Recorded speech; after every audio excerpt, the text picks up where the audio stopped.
Hello everybody and welcome back to this tutorial. And right now in our last section we are going to take a look at actually interacting with images in Python 3. So in order to do that you will need a simple library which is called the image color. So first of all we need to actually download it, so go open up your command prompt, navigate to the scripts folder, so cd programs, cd local, cd programs, cd python, and then python 37, and then scripts, and there simply just type pip install image color.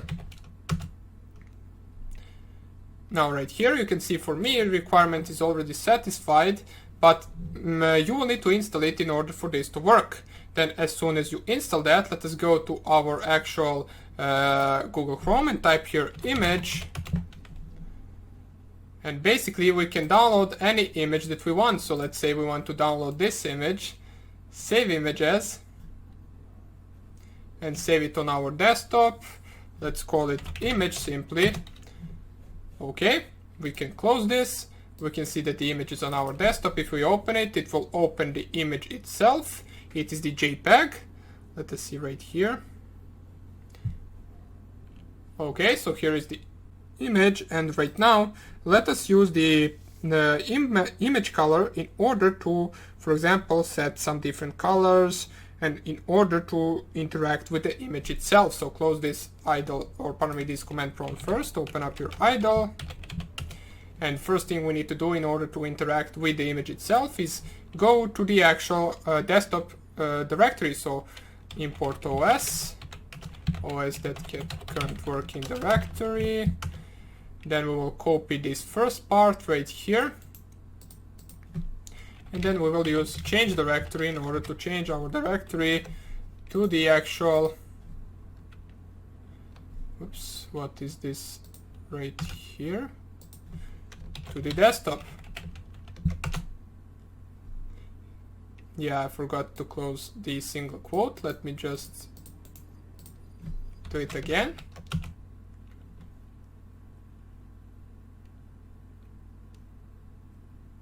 Oh, yeah, it is not this one. It should be up to here and not after the app data. That's why it can't really find the directory. So let us just go like this. Yeah, now it will work.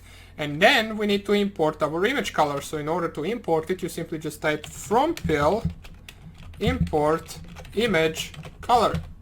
Press here enter, and simply in order to use the actual image color and the RGBA, you can simply just type image color dot get color, and in between the brackets specify the color name, which is red, and then comma, and then open and close single quotes RGBA.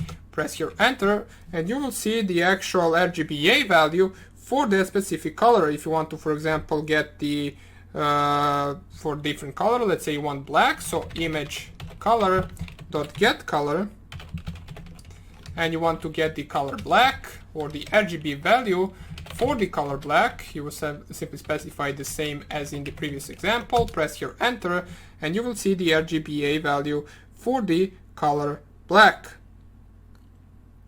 Now you can also specify some different colors, such as for example chocolate color, so color.get color, and you specify chocolate, comma, RGBA. You will see it gets a different value for the actual RGBA. Now let us take a look at using the coordinates and opening the image with this image color library.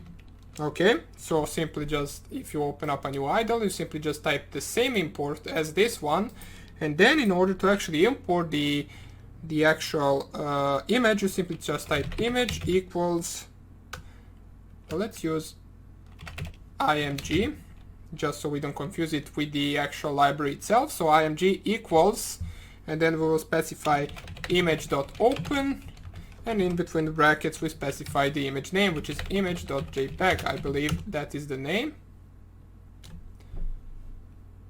Image is not defined.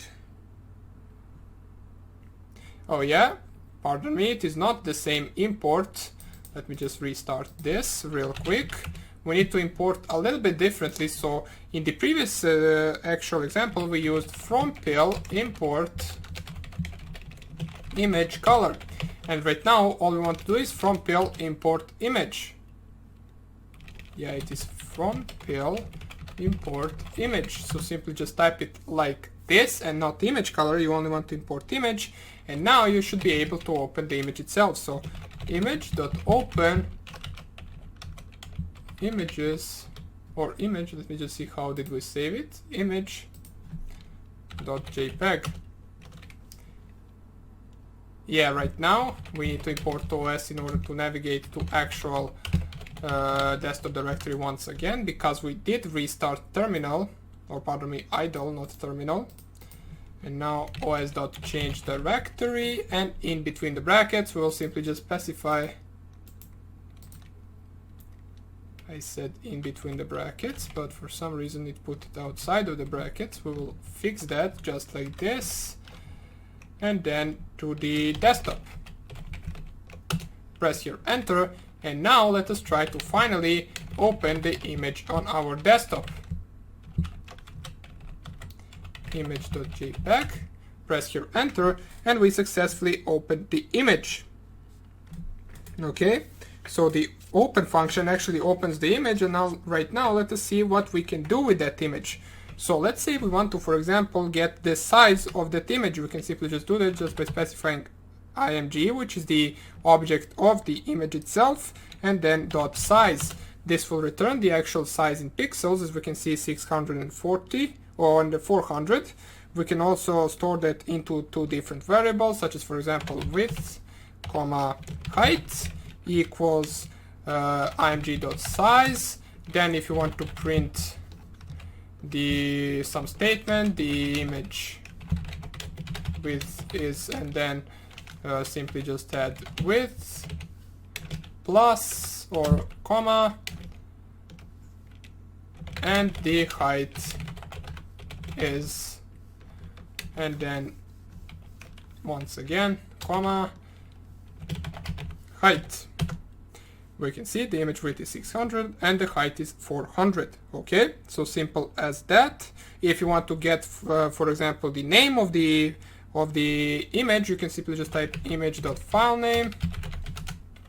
It will return the image.jpg. Now you can also try to get the format description, so image.format underscore, I believe, underscore description. Press here enter, you will see JPEG ISO 10918, and you can also save the image just by simply typing img.save and then image.jpg, or however you want to call it. You can simply just save it like that. Okay, now if you want to interact with the image somehow, you can simply just type let's say we create an IM object equals image.new, and then open and close brackets, specify RGBA, because we're going to specify the RGBA value right here, comma, let's type 100, 200, and then let's say the color will be equal to purple. Press here enter, and then let's say you want to save that image, you simply just type im.save,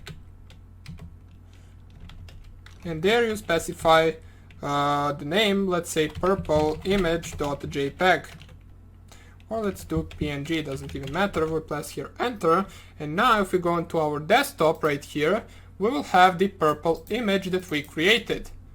We can see if we open it, it will be a color purple. The actual width is 100, while as the height is 200 that we specified right here. Okay, we use the RGBA values of the purple color. So that is how you can do something like that. You can simply just do you can simply just try a different color if you want to. So im2 equals image.new, in between the brackets specify RGBA once again, comma, whoops, comma, then the actual width will be, let's say, 1080 80, and then the 900, and then the height will be, doesn't even matter, and then we'll just simply specify blue, press here enter, and then if we just type im2.save blue image.png, press here enter, it's saved. Go right here, let's close this, and now we have the blue image as well right here. Okay, now let's say you want to crop an image. You can also do that just by using the crop function from the actual image library. Okay, so let's say we want to crop that image. We can simply just type cropped image is going to be equal to im2.crop, and you open and close two brackets, and here specify the RGBA. So for example 335, 345, 565, let's say, and 560. Press here enter, and then if you want to save the cropped image, you type cropped image.save, and let's call it crop.png. Press here enter, save the image, and you can see right here these two images are no longer different. We can see right here this is the cropped image, while as this is the original image that we created 1 minute ago. Okay, now if you want to, for example, copy paste a picture into a different picture, you can also do that. So let's say you open the, first of all let me just restart my idle.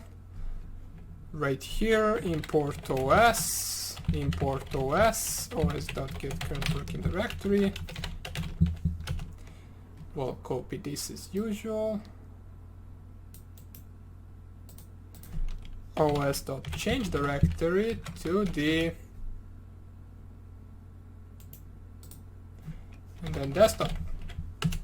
Then we will from pl import image, and right here first of all we will open an image, so img will be equal to image.open, and we will open our downloaded image, which is image.jpg. Press here enter, and then if you want to copy that image, you can simply just type image_copy will be equal to image.copy. Press here enter, this will copy the image. If you want to crop some part of this image, we already saw how we can do that. Let me just go this to the right. Let's say we want to crop some part of this image. Let's say we crop a piece of it. We can simply just type image or cropped image once again will be equal to, let's say, image.crop, and we will specify the same numbers as before, so 365, comma 345, comma 565, comma 560. Press here enter, and this will be the cropped image of our downloaded image. And then in order to actually paste this image to a different image, we can simply just type, let's say, image_copy dot paste, and then in between the brackets we specified cropped image underscore image, and then comma, and let's type 0,0. Press here enter. Let's see if this will work, and let's try to actually save it. So image copy.save pasted.png. Press here enter. We can see right here it successfully did save it, and we can see right here it is cropped. We don't have anything right here. If you compare it to the regular image, we have the full image right here. Okay, so basically that would be about it for this tutorial and also for this course. Now basically this was a beginner course. I showed you some of the different modules that are used in Python 3 programming, showed you some of the most basic functions that you will use most of the time. We coded some of the actual coding projects, examples here and there. You introduce yourselves really well with the specific and basic options and things in Python 3, such as classes, functions, variables, strings, and so on and so on. We also took a look at the networking, website interaction, different files we opened in Python, time module, and all of those different kinds of stuff. Now, of course, this course will not get you to an advanced user. Of course, you will need to practice more and more, as well as learn from different courses or books or something like that.